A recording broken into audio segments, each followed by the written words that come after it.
Welcome to Your Thoughts, Your Reality with Michael Cole, the podcast that shines a compassionate light on the journey of veterans battling through life's challenges.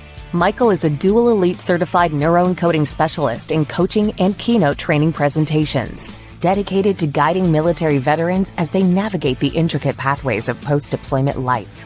Join him as we delve into the profound realm of neuroencoding science, empowering these brave individuals to conquer universal battles, procrastination, self-doubt, fear, and more. Together, let's uncover the strength within you to re-engage with families and society, forging a new path forward. Hello, everybody. So today I have a very special guest. I've been trying to get this guy on for a while, and we made it happen. So super excited. We have Jonathan Thoms. We're going to call him JT because that's how everybody knows him. So AKA JT, awesome. He's a U.S. Marine Reservist veteran. He is a 2-star dual elite certified neuroencoding specialist. He equips and empowers high achievers to break through the top 5% in their field using neuroencoding. So, Jonathan, we're super excited to have you on here. And why don't you tell us a little bit about yourself? Okay. Well, first, Michael, thank you for having me. Greatly appreciate it. Yes, I am a former Marine reservist. I was the guy that grew up in a broken household. Parents unfortunately didn't get along, and somewhat were also irresponsible. In hindsight, I mean, we were homeless at some points, and unfortunately, my mom was also in an abusive relationship as well. My escape, because unfortunately, I was irresponsible myself, so I didn't care about my grades. As long as I had enough to pass and to continue to play sports, because that's the only reason I stayed in school. Got it. And girls. So when it was time, so at the end, it was like, okay, friends are going off to college and different things. I said, well, I'm going into the Marine Corps because it's my escape from the environment that I was in. But I wasn't sure if I was going to like the Corps, so that's why I went reservist. Of course, I loved it, the brotherhood. I still actually really good friends with one of my guys from boot camp. This is like 35 plus years later. We're still like best friends out of Philly. So, and I have a special place in my heart for, special first responders and military families, school teachers. So I'm honored to be here and to be able to touch some lives. Awesome, man. I love it. I absolutely love it. So tell us a little bit about your journey specifically from the Marines, maybe a little bit about transition, and some of the challenges you faced there, and what brought you into neuroencoding and the life that, you have now. Absolutely. So going back in time, but, came back from boot camp and then the MOS school. So that was all about a year total. And if it was not for the Marine Corps, Michael, you and I would not be sitting here today. It totally changed my life. I mean, when I came home, it was like, yes, ma'am, no, ma'am to my mom. It wasn't like, okay, mom, yes, mom. It was like, ma'am, and she's in tears, like, where's my baby? Baby was damaged when he left. He came back a man. And because of those disciplines that were instilled in me, my life is in order. My home is in order. My finances are in order. My relationships are in order. So it's all thanks to the Marine Corps. So when I came home, it was a tough transition because I came back to that environment. And I was really fortunate. So I walked into a retail establishment with my best friend at the time. And they said, well, all we got left is a carts position that's full-time. I was looking for anything full-time. Mm-hmm. I was like, I'll take it. They're like, yeah, but you're overqualified. I'm like, okay, I'm just over a year out of high school. And then I went to boot camp and an MOS school. Like, how am I overqualified for pushing some shopping carts? So I was like, you know what? I'll take it anyway. I'll make it my own. Mm-hmm. And I can tell you 30 plus years later, that organization and the gift of the Marine Corps, and I'll give you a little bit of a reason background why. I've lived and worked in Sweden for 5 years, Saudi Arabia for 3 years, and Malaysia for 3 years. And then I bounced around the U.S. as well, all with this organization, L.A., Seattle, the Washington, D.C., Baltimore area, and then, of course, my home, Philadelphia, and Chicago. So what happened, thanks to the Corps and that transition, is I was able to find new friends, a new circle of friends. Because the folks, when I came back, people are still doing the same thing. And I was able to get out of the house, because the home was still broken. So I was able to get myself out of that environment and get myself around people that were going in a direction that I wanted to go into. And thanks to the core, I transitioned, I got moved into the store from outside and pushing shopping carts into the warehouse. And I had my mind right. So I asked and transferred to the receiving department, unloading trucks. Now I know nothing about forklifts. A couple of weeks go by. They literally came to me and say, hey, would you be interested in being the receiving manager? I'm like, I don't know nothing about trucks other than driving the damn forklift, but okay.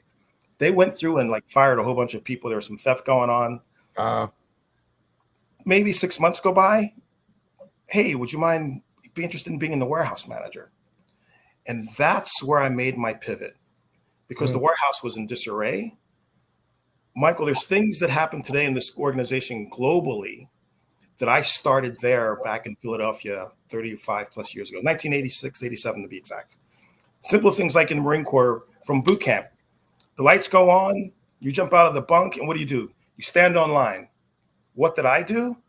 I created lines on the floor for pallets. So they're all up under the racking. I just literally got a bunch of king tip markers so that all the pallets would be straight.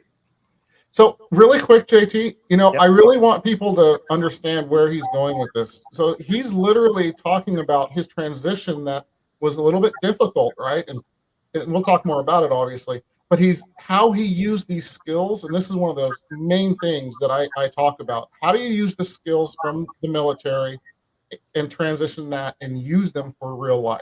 And that's your business, that's employment, and employers are looking for this.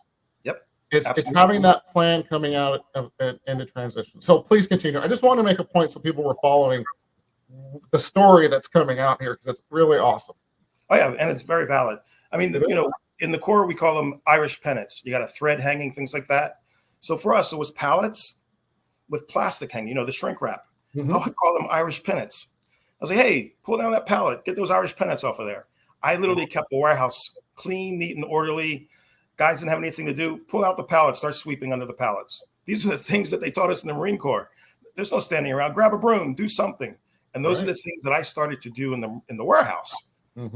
Fast forward, it was the only retail organization. It was the first location in the U.S. at the time. It's an international company. So they start coming through and visiting, and they're like, wow, look at this. The warehouse became the highlight of the visits for a freaking retail store. That's awesome. To the point that they took me and sent me to France to we need to have you come to France and look at what's going on there, because we're expanding in France. And the places were in disarray. And I just took those same basics, lines on the floor, crap hanging from there should be 2 inches, off the rack, the front end of the pallet hanging 2 inches. Why is that 6 inches and almost fallen in? Those kinds of things. Basics from the Marine Corps. And then the discipline. So if you're transitioning home you'll see, one of the things we all realize when we come home, it's like we went back in time. People are still doing the same shit they were doing before. And it's either we fall into that or we've got to make a pivot, so we've got to make that decision ourselves. We want to fit in because I miss them. I love them. They're family. They're my old friends. But when you start to feel that they're pulling you back and something's holding you back inside, we've got to create the space and really start to figure out what it is what do I want? Because when you start to figure that out, things magnetize. They'll come to you. They really do. And there's something a mentor of mine used to say, and that is, luck is attracted to action. So if you take action, luck will appear. And then you'll start to see things differently as well. You'll start to realize when you're having a conversation with someone, you know what? What they're talking about is exactly the direction I'm trying to go into. And then latch on to that person. Say, hey, you know what? Can I give you my number and we can maybe connect again later in the future? I really enjoyed our conversation. Just really simple, basic, and then follow up 24 hours later, 48 hours later, if it's a text or a call, just reach out and say, hey, just following up. Thanks. And then find those commonalities in those conversations when you initially meet someone, because we all have something that's in common that can then also anchor that relationship a little bit. Fantastic. Those are some fantastic tips. Thank you, JT. Appreciate it. So question, and I'm not sure I know the answer to this. So are you literally? I know you just changed, and you're doing your new business full time. Were you with the same company this entire time when I you were in was. San Francisco and everything? Yeah, I Wow. was. So That's from 1985 until 2 years ago. Wow. I know we were trying to connect to San Francisco, and that's fantastic. I was kind of getting that, but I wanted to make sure I wasn't just saying the wrong thing. That's fantastic. And Yeah, you know so what? It's leadership. It's leadership, dedication, and that's why you progressed, right? Because you brought that leadership from the military that you learned. And people, I'm going to ask, did people buck the system, or did they follow because of the leadership? I would say that they followed, and I think the key is leadership. But the leadership, leadership can mean so many things to so many people, because for some, leadership might be barking at people, and it's like, okay, you'll get what you want short term, Right. but long term, they're not going to follow you. I honestly, I really truly believe leadership comes from your heart. Treat the person with respect, how you want to be treated, and I'll take it to this point where the dating game, because I'm in the dating game. Okay. I've got daughters. I treat women the way I want my daughters to be treated. Love it. The same thing in the leadership. If it's your spouse, your partner, that's that employee, and you're the manager, how would you want them to be treated? Treat them the same way, because that's someone's daughter, that's someone's wife, that's someone's brother, that's someone's son. Treat them the way that you would want to be treated, or you would want them to be treated within your life. Yeah. And I think that's true leadership, because when you put the people first, the results will come. It's about the people, the processes, and then, the rest falls right into place. Absolutely. And I think also when people see that leadership and that connection, that love, if you will, for what you do and for the people around you, they want to be more involved in that, and they want to be that person even more so. And so they generally will start to do the same. So Awesome, man. Absolutely fantastic. So let's move around a little bit. So with the top achievers that you work with, that top 5%, what are some of the neuroencoding strategies or just basic strategies to help veterans, especially, and their families, of course, get further faster? I mean, what are some of the key things you see that veterans will be impacted by and can move forward from? I would say the first thing is they have to know what it is they want. So you can have an idea, but it's literally strategizing with your spouse or your partner, if you have that relationship going on. What is it that you want together as a couple? And then what do you want as individuals? And then being able to build a platform moving forward. And then also putting safety nets in place, because the reality is, I don't want to go morbid, but, people leave every day going to work or to the corner store, and they don't come home. Shit happens in life, car accidents and everything else. Also build the safety nets in place so that you're both taken care of in that journey with life. But the key is, what is it that you want? And then build that plan together, and then put those things in place. Like, okay, are the people that are around us serving us? And what is that we want? Are they holding us back? Is our environment serving us, or is it holding us back? And that's huge. That is absolutely huge. So, something that I found is, sometimes as you progress in life, you outgrow the people around you. Doesn't mean they can't still be in your life, but find the people that bring you up, that lift you up, that make you want to be better, because they will. And you'll do the same for them. And that's the people you want to surround yourself with. So I love that you bring that up, man. So true. Very true. So as far as, again, that top 5%, let's kind of dive back into that. I love the safety net thing as well. That very valid. You just literally never know. And then you say, what happened? What do I do now? So it's awesome that you brought that up. So, for that top 5%, what are some tips? What are some strategies that you give them, if you will? Let's get a sneak peek, shall we? Sure. of what you, some tips, some things that you give them, and potentially even throw some neuroencoding, if you will. Absolutely. So a couple of the folks I work with are actually family businesses where they have a franchise with multiple locations. And so it's literally have the family business meetings. Like they're so busy in the hamster wheel running the business day to day that the business is running them, that they've got to be able to step back and become owners instead of being the ones that are like in the business as employees. So really making that, coming together and deciding what do we want with our business? Like, great, we're making money, but we're employees too. How do we pull away from being employees and grow the business beyond that? And that's really, I think it's important that families have those meetings themselves. So have the family meeting, have the business meeting.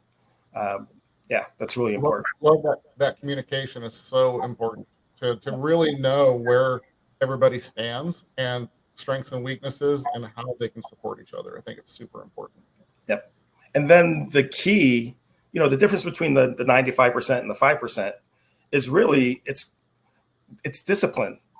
But discipline is really, it's habits that become the discipline. So it's really find those steps, those little things that you do that are easy habits to build, and then stack the habits. When you start stacking the habits, those habits become disciplines. So discipline can be a scary word, but if you pivot and call it a habit, that's easier to manage and build on. Absolutely. So can you give us some examples of those habits? Let's talk, and if we can, good and bad, right? Because everybody has good and bad habits, but we want to really stack on the good ones. So can you give some examples just to kind of bring that into reality for people? Absolutely. So, and this is where neuroencoding comes in. So great question. So a good and a bad could be, so I'm a big fan. I grew up for years loving Oreo cookies, but it's a bad habit. So what do I do when I go through the grocery store, whether it's the JoJo's at Trader Joe's or the Oreos in a regular supermarket? I walk by. Well, first, I don't even go down those aisles anymore because I'm usually on the perimeter on the fresh stuff, the fruits and vegetables and stuff. But when I'm with folks and the kids and I'm going up and down the aisles, they're there. And it's like, oh, my favorite. I haven't had those in a long time.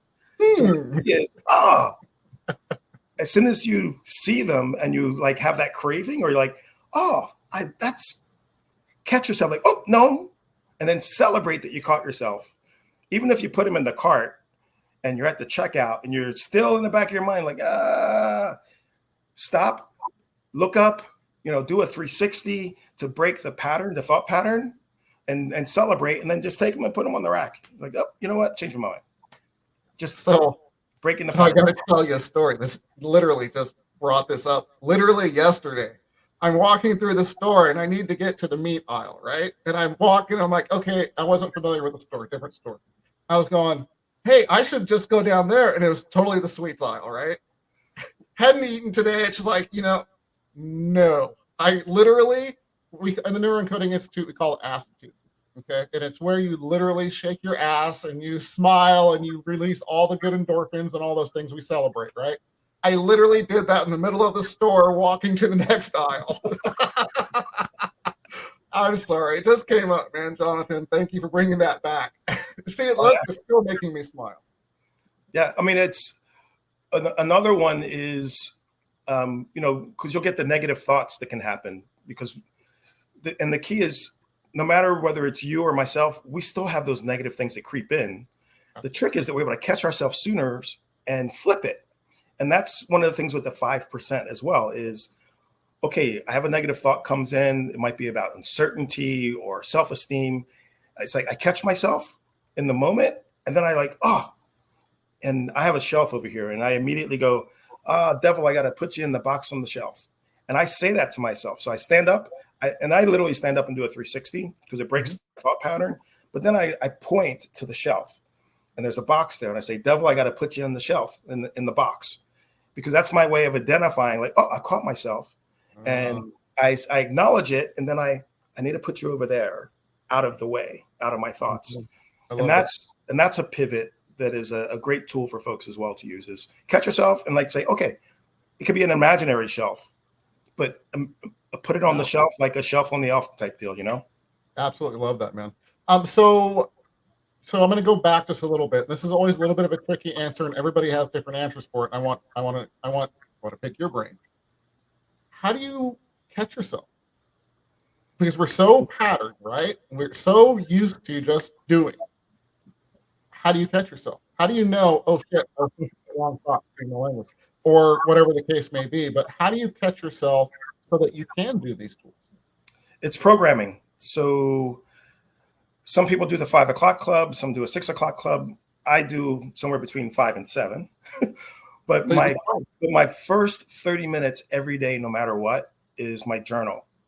And so what I literally do is the front cover inside and the front page inside are my goals for the year and my I am statement. Like, what am I about? Who am I about? And I literally read those every day, because what happens is subconsciously throughout the day, because I read them every day, subconsciously, my brain will be triggering me to think about those things and do actions and have thoughts that are moving me towards those goals. So that's really the key, is you have to know what it is that you want, write it down, and then read it every day to yourself. Yeah, and then subconsciously, you're programming yourself to move in that direction. That's fantastic. Yeah, I love that. And we're talking about, stacking good and bad, right? So let's go back to, if we can, the stacking part. And thank you for sharing your tips. What are some other stackings that examples of them, of the good things that we should be stacking? Every day. So every day, I actually go through my contacts in my phone. So literally from A to Z. And I always, every day, either text or call someone that's in my contacts. And this could be a family, it could be a friend, it could be someone I haven't talked to for a couple of years. But it's a practice that I started this year with the new year. As part of my goals is continuing to expand and deepen my relationships. So, and I have a couple key, like my siblings, because we've always had some challenges growing up in different houses. So our perspective on the world is totally different. So that has created friction for us. Yeah. So I always make a point to get closer with my sister, closer with my brother, and that's happened throughout this year, which is beautiful. We've been closer now than since we were kids. So that's one. But literally, who are the people that are important to you? Reach out to them and nurture those relationships. Love it. Absolutely love it. So other things that you can stack. I mean, just little victories throughout the day. Oh, please.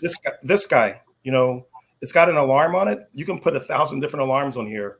So, if it's, people have jobs and things, and so they maybe can't do certain things, but at 12 o'clock, if you know that you go to lunch every day at 12 o'clock, so 12:05, set your alarm so that it reminds you to drink water, reminds you to, did you have your protein for the day? Whatever it is that's your focus, put those reminders in your phone 2, 3, 4, or 5 times a day throughout the day. So that way these are triggers that help you build your habits. And those habits become disciplines that moves you further faster. Awesome. I absolutely love it. So and our phones are always in our hands. Use them. Stop scrolling and set alarms for good stuff. Yep. Yeah. So as far as families, and obviously it's important to you, and I'm feeling that, truly I'm feeling it. So with neuroencoding, do you share that with your families, or your family and family members, I should say? Do you go through things with them? Yeah. So I have a rule, and everyone's different, but my rule is that I don't coach or mentor anyone in my immediate family. Right. That does not say I don't do it. It's more subliminal. So with my daughters, especially, I will do things subliminally in that sense. It's like, we might be out driving or something, and one of my big things, my daughters will probably even tell you this if they ask you, like, what does your dad say about cemeteries? Because when we drive past a cemetery, one of the things I've anchored into them is that's not just a cemetery with dead bodies, that's also dead dreams. No, the cure for cancer is probably laying in a cemetery somewhere, because someone didn't feel that they had they didn't have the self-esteem, or they had self-doubt, where something was holding them back from pursuing a dream. And that dream could have been something that could have led to a Nobel Prize in literature or anything. So if you've got a yearning in your heart, follow the yearning, because there's too many things that are like buried. People die with their dreams. And a quick 30-second or 1-minute story. My dad passed away some years ago in the hospital. And it was a dark evening in the hospital, and there was a hospice nurse sitting in the corner. I didn't even know she was there, because it was a dark room. Walked in, and my dad's just like, he's already more or less gone. And he would fall asleep and then wake up with his eyes open, and he'd start like, he's weak, but he would pull at his the gown that he was on, and then that would happen for a couple of seconds, and he'd like pass out, and then he'd wake up again and do the same thing. And my heart's like breaking, and all of a sudden I hear the voice in the corner, and it was the nurse. I didn't know she was there. She said, he's not ready to go, he has unfinished business. Do not leave your state of life today breathing if you have unfinished business. Do what it takes in your life so that you can leave with unfinished business. And that's a huge, I learned a lot of things from my dad's mistakes in his life. Mm-hmm. That was something he gave me in his last hours that I live by, is I'm going out of here with no business left behind. Love it, man. I absolutely love it. And that's inspiring, and that's the way we should live life. Yep. Live with passion and go out with your gas tank empty, man. Yep. Absolutely, because you can't take it with you. And if you do, you're not serving the rest of the world, that's for sure. That's right. Love it, man. Hey, so we're getting close to the end of the show. I know we didn't even really go through the questions or whatever. We just had a conversation, which is what I love about this show, So if you can, before I ask you this, on the top right-hand corner, blue QR code, everybody, it's for scan that. It goes to empowerperformancestrategies.com if you're listening on the podcast forums later. Again, empowerperformancestrategies.com. There are veterans resources. There are books I've written. There are the podcast past, and of course will be future. And there's the Facebook groups for veterans and their families separately. Of course, you can join them together. We don't care, but we just thought it was important to create those communities so you can be involved. So please use those resources. Please, please, please. So, JT, give us 3 tips to get veterans and their families further faster. You got it. So the first one is to control your thoughts. And that means whatever comes into your eyes, like be aware everything that you see, that you hear, those influence you and influence your thoughts. And then your thoughts influence your feelings. And then your feelings determine what you do or don't do. And in turn, your actions or inaction determines what you have in your life. So, and it all starts right here with your thoughts. And that input comes here and here. So that's one. Control your thoughts and your inputs. The second one is build your tribe. You surround yourself with the people that are serving you and that you serve. And then the last one is surround yourself so that you know that you are loving people and that you're loved, because we all matter. And the only way you can do that is to surround yourself, to extend love and to be loved. And then you know that you matter. And that is the most important thing in the world. Wow. That you know that you matter. You matter. Love it, man. Absolutely love it. And I think everybody needs to feel that.